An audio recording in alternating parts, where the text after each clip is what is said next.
Example 4, factor each of the following. So we're going to look at number 1. So again, I use the same scenarios here. So factor each of the following when we have x squared minus 15x plus 54. I'm asking myself the question in A.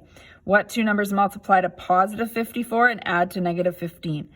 Open up your brackets. Again, the only thing that multiplies to x squared is x. So x times x. So again, we know the numbers have to be negative 9 and negative 6. Negative 9 and negative 6. Keep in mind, negative 9 times negative 6 is positive 54.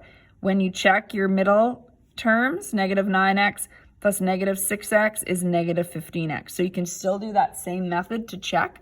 You do not have to write this check part out every single time right now. I'm doing that, of course, in our examples just to help us. Number 2, you're going to ask yourself this question. Find two numbers that multiply to 12 and add to negative 8. So again, x times x must be there because x times x is x squared. So I know right away if this sign's positive and this sign's negative, that it has to be a negative times a negative. Feel free to put the signs in right away. Then you just have to think of your numbers. So 6 and 2, we found them here, of course. Negative 6 and 2. Keep in mind, it's perfectly fine to write x minus 2, then x minus 6. As long as there's negative signs in front of both, it does not matter which factor you actually write first.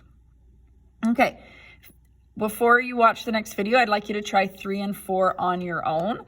Just quickly glancing at 3, I see here it says v squared as opposed to x. That's fine. You're just going to have a v in the spot of where you would normally write your x's.